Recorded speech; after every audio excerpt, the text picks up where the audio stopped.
अल्हम्दुलिल्लाहि नहमदुहु व नस्तईनुहु व नस्तगफिरुहु व नुमिनु बिही व नतवक्कलु अलैहि व नऊज़ु बिल्लाहि मिन शुरूरि अनफुसिना व मिन सय्यिआति अमालिना मन यहदिहिल्लाहु फला मुज़िल्ल लहु व मन युज़लिलहु फला हादिय लहु व अशहदु अल्ला इलाहा इल्लल्लाहु व अशहदु अन्ना मुहम्मदन अब्दुहु व रसूलुहु अम्मा बाद अऊज़ु बिल्लाहि मिनश शैतानिर रजीम बिस्मिल्लाहिर रहमानिर रहीम वल्लज़ीना ला यदऊना मअल्लाहि इलाहन आखर व ला यक़्तुलूनन नफ्सल्लती हर्रमल्लाहु इल्ला बिल हक़्क़ि व ला यज़नून व मन यफ़अल ज़ालिका यल्क़ा असामा युज़ाअफ़ लहुल अज़ाबु यौमल क़ियामति व यख़्लुद फ़ीहि मुहाना। क़ाल अल्लाहु तबारक व तआला फ़ालिकुल उसबाह वजअलल लैल सकनन वश्शम्स वल क़मर हुस्बाना ज़ालिका तक़दीरुल अज़ीज़िल अलीम। सदक़ल्लाहुल अज़ीम। मोहतरम बुजुर्ग हजरात और नौजवान भाइयों, अस्सलामु अलैकुम व रहमतुल्लाहि व बरकातुहू।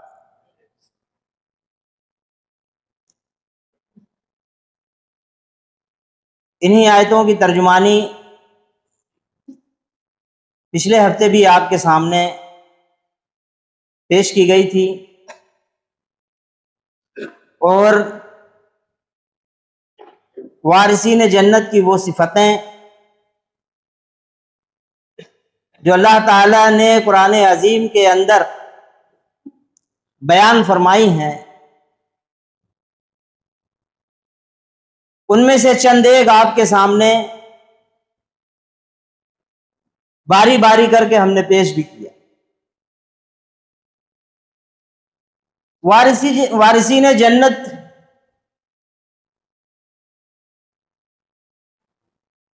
हर वो शख्स हो सकता है जो अल्लाह तबारक व तआला की बताई हुई इन सिफतों पर खरा उतर जाए। गोया ये एक कसौटी है जो अल्लाह तबारक व तआला ने हमारे दरमियान रख दी और इस कसौटी के ऊपर घिस कर देखा जा सकता है कि कौन लोग वारिसीन जन्नत है और कौन लोग नहीं। कसौटी तो इसीलिए लाई जाती है मैदान।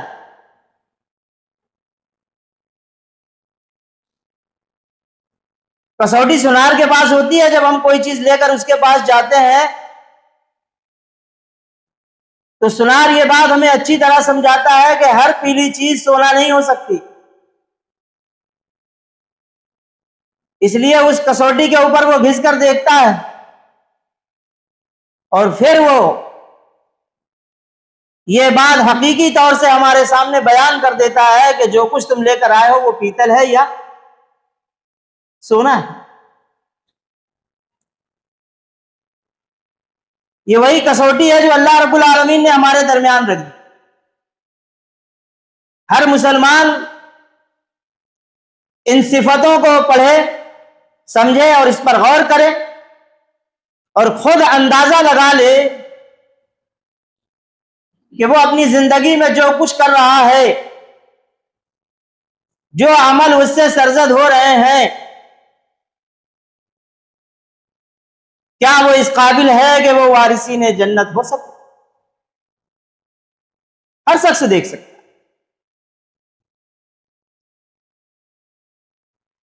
ये जो आयत अभी हमने आपके सामने तिलावत की और मुसलसल कई हफ्तों से तिलावत कर रहे हैं, ये सूरह फुरकान ही के अंदर है और फुरकान का मतलब ही होता है कसौटी, फर्क कर देने वाली चीज। अल्लाह ने इस सूरह का नाम ही इसी पर्पज से रखा कि हर शख्स इसको पढ़कर अंदाजा लगा ले कि उसका अमल उसे कहां ले जा रहा है। इसी मुनासिबत से हमने आपके सामने वो बात रखी थी,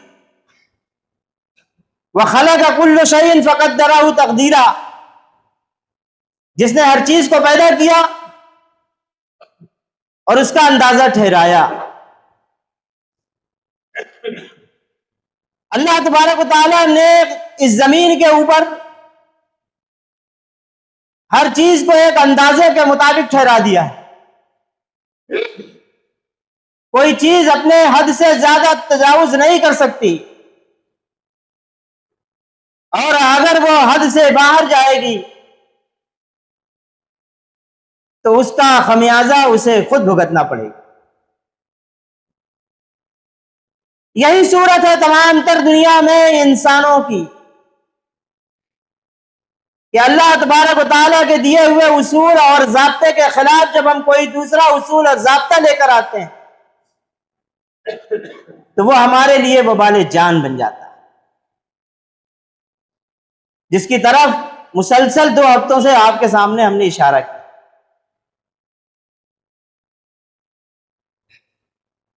फिर आज और इस मुहज़्ज़िब दौर में मुसलमान कहलाई जाने वाली उम्मत भी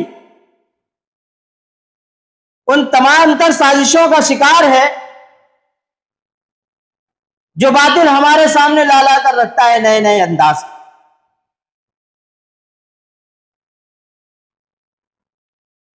उसकी तरफ भी इशारा करते हुए हमने आपके सामने ये बात रखी थी कि कुरान अजीम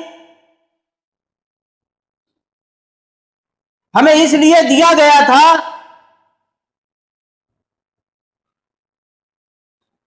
कि हम इसको लेकर पूरी दुनिया पर छा जाएं,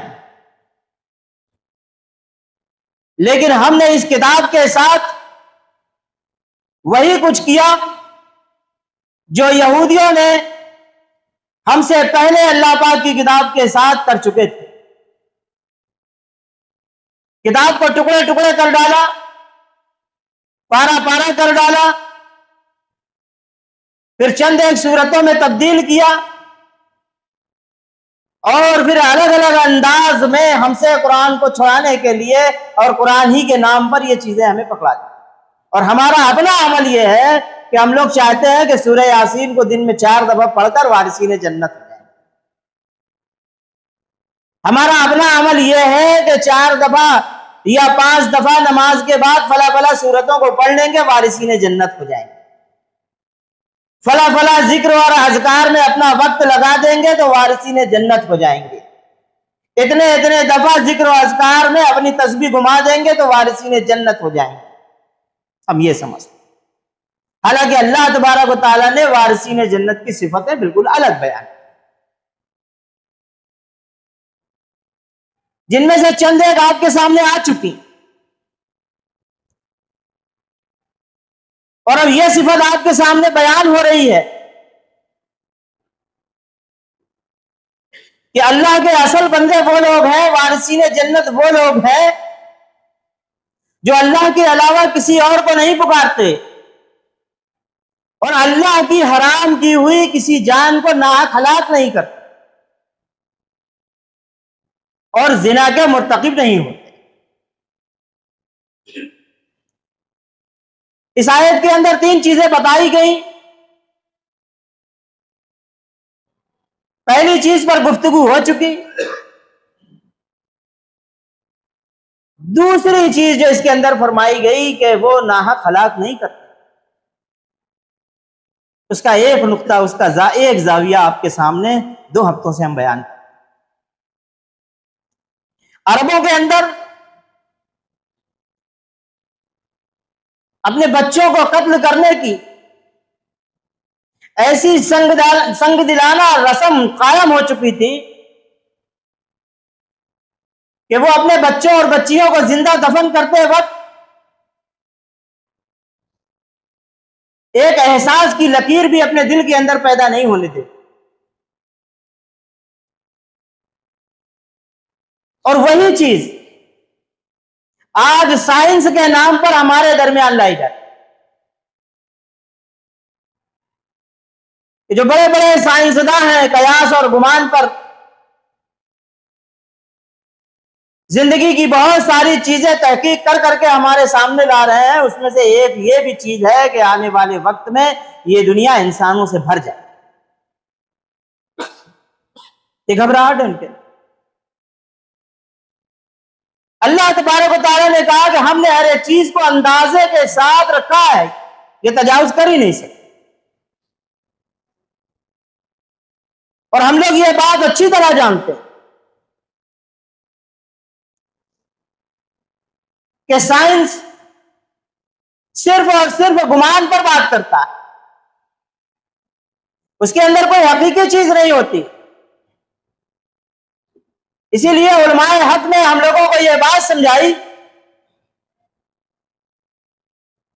कि कुरान और सुन्नत को साइंस से नहीं समझा जाएगा, बल्कि साइंस को कुरान और सुन्नत से समझा जाए। और यह बात बिल्कुल हक है। दुनिया का कोई साइंसदान हो, यह दावा हरगिज नहीं कर सकता कि उसने जमीन और आसमान के अंदर और बाहर की हर एक चीज को तहकीक करके जान लिया और समझ लिया है, और जो कुछ वो कह रहा है उसके अलावा कोई चीज नहीं। बल्कि साइंस की यह औकात ही नहीं है कि वो ऐसे अल्फाज का इस्तेमाल कर सके कि हमने जमीन के अंदर और बाहर, आलम से अंदर और बाहर की हर एक चीज को देख लिया है, कि कोई खुदा मौजूद नहीं है, कोई फरिश्ते, कोई जन्नत, कोई जहन्नम मौजूद नहीं, और वो बिल्कुल उसी तरह कहने के मजाज रखता हो जिस तरह हम लोग 10 बाई 10 या 20 बाई 20 के कमरे में एक नजर दौड़ाकर ये बात दावे से कह सकते हैं कि इस कमरे के अंदर कोई शेर या हाथी मौजूद नहीं।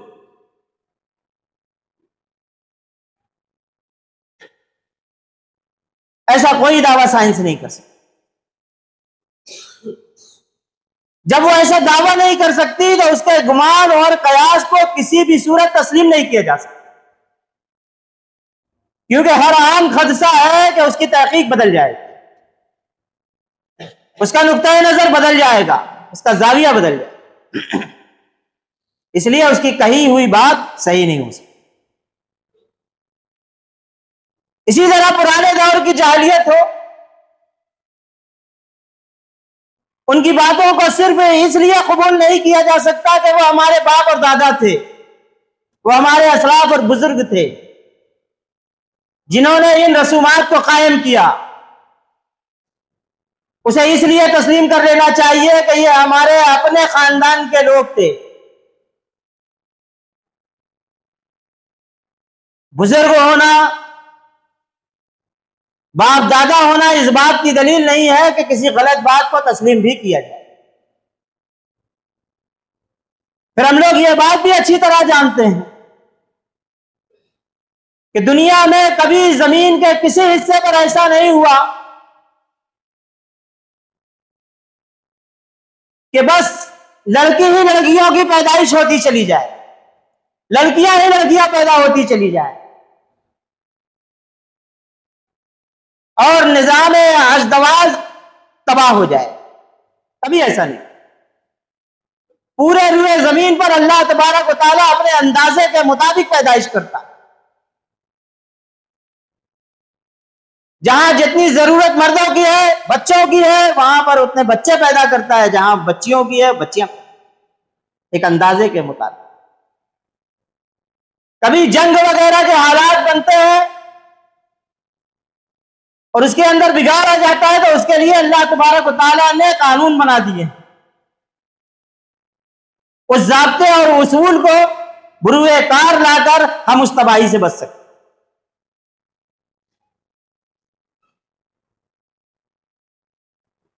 फिर यह भी एक अटल हकीकत है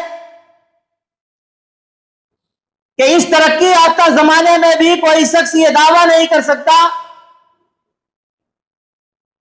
कि पैदा होने वाली बच्ची बड़े होकर, जवान होकर क्या बनने वाली है, कौन कौन से कारनामे अंजाम देने वाली है, इसकी नस्ल से कैसे कैसे लोग पैदा होने वाले हैं। ये अपनी हयात में कौन कौन से कारनामे अंजाम देगी। जाहिर सी बात है कि जब ये हकीकत हम नहीं जान सकते तो उसको कत्ल करने का इख्तियार कैसे हासिल हो गया। अल्लाह तबारक व तआला ने निहायत ही मुख्तसर मुख्तसर आयतों में दिल के अंदर गुदास पैदा कर देने वाली आयतों में, इंसानों पर हैबत तारी कर देने वाली आयतों में इस अंदाज से बात करते हैं कि इंसान को वो हकीकत सिर्फ समझ ही में ना आए, बल्कि उसके दिलो दिमाग के अंदर उतर जाए और उसको वो तैयार करें कि ये बात दूसरों तक भी पहुंचाए। उसके अंदर ये क़ुव्वत होती है। अल्लाह ताला ने इरशाद फरमाया, वइज़न नुफूस ज़ुविजत वइज़ल मऊदतु सुइलत बिअय्यि ज़ंबिन क़ुतिलत। और जब जाने जिस्मों से जोड़ दी जाएंगी और जब जिंदा गाली हुई लड़की से पूछा जाएगा कि वो किस कसूर में मारी। कैसी दहशत ज़दा कर देने वाली आयत।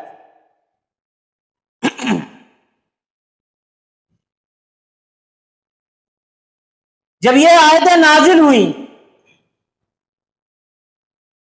सहाबा इकराम के कलेजे फट गए।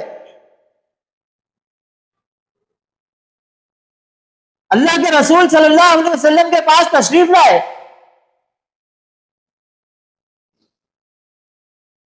सहाबा इकराम में से भी कुछ लोगों ने ऐसे अमल किए थे जहालत के जमाने में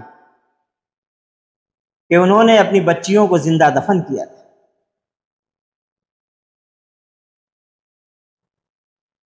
उन्हें यह बात समझ में आ गई कि हमसे सवाल भी नहीं होगा, अल्लाह ताला हमारी तरफ देखेगा भी नहीं। सवाल तो उस मासूम बच्ची से होगा कि वो किस कसूर में मारी गई, उसे क्यों जिंदा दफन किया गया, और वो अपने मजलूमियत के तमाम तर वाकयात बयान करे।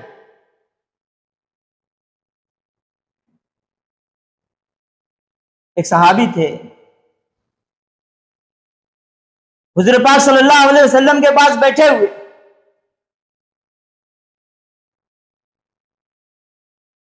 इन्हीं आयतों का जिक्र हो रहा। वो अपना गुजरा हुआ एक वाकया सुनाने लगे। कहते हैं, अल्लाह के रसूल सल्लल्लाहु अलैहि वसल्लम, मेरे यहां 5 बच्चियां पैदा हुई, यके बाद दीगरे 5 बच्चियों को मैं जिंदा दफन करता। वो पैदा होती थी, उसकी मां बिलखती रहती थी, उसकी मां रोती रहती थी, लेकिन मैं उस बच्ची को जिंदा दफन कर दूं। इस तरह 5 बच्चियां दफन कर दी। अल्लाह के रसूल सल्लल्लाहु अलैहि वसल्लम, एक दफा मुझे बाहर जाना था, सफर पर जाना था, और मेरी बीवी हामला थी।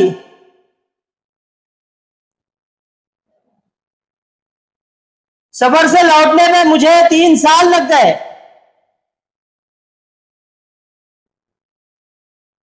जब मैं घर पर लौटा तो दरियाफ्त किया कि तुझे हमल था, क्या पैदा हुआ।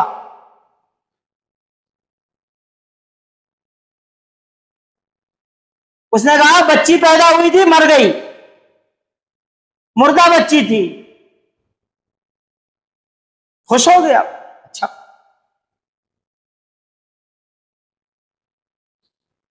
लेकिन एक बच्ची थी जो रोज उसके घर आया करती, तोतली जबान से उसे अब्बा अब्बा कहा करती थी। कुछ देर उसके साथ खेल कूद कर अपने घर वापस चली जाती। इस तरह रफ्ता रफ्ता उसकी उम्र 5 साल हुई। और वो उस बच्ची से बड़ी मोहब्बत करने लगा। जब वो बच्ची उसके पास आती थी, वो घंटों उसके साथ खेला करता था। एक रोज उसकी बीवी ने देखा कि इस बच्ची से अब इन्हें खासी मोहब्बत हो चुकी है, अब राज को अफशा कर दिया। तो उसने बताया कि ये बच्ची है जिसके साथ तुम खेला करते हो।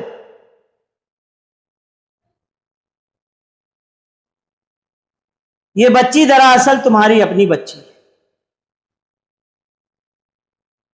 जब ये पैदा हुई तो मैं खौफ के मारे बाजू में दे दी और इसकी किफालत का सामान करती रही। अब मैं देख रहा हूं कि आप इससे बहुत मोहब्बत करते हैं। अब आपका पत्थर दिल नर्म हो गया होगा, इसलिए मैंने इस राज को अफसा कर दिया। लेकिन यह बात सुनते ही उस शख्स का खून खोल गया। मस्जिद नबवी के अंदर बैठकर यह बात कह रहा है हुजूर के सामने, अपने गुजरे हुए हालात बयान कर रहा है। कहने लगा, अल्लाह के रसूल सल्लल्लाहु अलैहि वसल्लम, मैंने उस बच्ची को लिया, खामोशी से दूर सहरा में निकल गया और मैं गला खोदने लगा। जब मैं गला खोद रहा था, मेरे साथ वो भी मिट्टी निकाल रही थी, वो भी रेत फेंक रही थी और उसी दौरान मेरे साथ खेलती भी जा रही थी। अल्लाह के रसूल सल्लल्लाहु अलैहि वसल्लम, जब वो गला इस काबिल हो गया कि मैं उसे उसमें दफन कर सकता हूं, तो अल्लाह के रसूल, मैंने उसको उसमें फेंक दिया और मिट्टी दबा दी। जब मैं उस पर मिट्टी डाल रहा था, वो बार बार मुझे अब्बा अब्बा चीख रही थी, पुकार रही थी कि आप ये क्या कर रहे हैं अब्बा हुजूर, आप ये क्या कर रहे हैं? हाय अब्बा हुजूर, आप ऐसा ना करें, मुझे बचा लें। लेकिन मेरा संग दिल मुझे इस बात पर राजी कर दिया और मैंने उसे दफन कर दिया। आखिरी आवाज जो मेरे कान में गूंज रही थी वो ये थी कि हाय अब्बा हुजूर, हाय अब्बा। जब ये बात वो हुजूर पाक सल्लल्लाहु अलैहि वसल्लम के सामने बयान कर रहा था, हुजूर पाक सल्लल्लाहु अलैहि वसल्लम रोने लगे। आपकी दाढ़ी मुबारक अश्कबार हो गई। लोगों ने कहा, है नादान शख्स, तूने अल्लाह के रसूल सल्लल्लाहु अलैहि वसल्लम को गमगीन किया। हुजूर ने इरशाद फरमाया कि इसे कहने दो, इसे जी भर के आज कह लेने दो, इसका गुबार निकल जाए इसके दिल से। फिर उसने कहा कि अल्लाह के रसूल, क्या ये चीज भी माफ हो सकती है? अल्लाह के रसूल सल्लल्लाहु अलैहि वसल्लम ने फरमाया कि जो कुछ हो चुका सो हो चुका। अब आज के बाद जबकि तू ईमान ले आया है, अल्लाह ताला ने तेरे सारे गुनाह माफ। अल्लाह के रसूल सल्लल्लाहु अलैहि वसल्लम ने ऐसे तालीमात फिर सहाबा इकराम के सामने रखी कि सिर्फ यह रस्म ही नहीं मिट गई, बल्कि रूए जमीन पर जहां कहीं भी इस्लाम पहुंचा, बच्चियों के ताल्लुक से वो तमाम तर चीजें भी, वो तमाम तर हदीसें भी, तमाम तर आयात भी पहुंचती रही और उसी की आज बरकत है जो हम पूरी दुनिया के अंदर देखते। हुजूर पाक सल्लल्लाहु अलैहि वसल्लम ने इरशाद फरमाया कि जिसके यहां पर बच्ची पैदा हुई,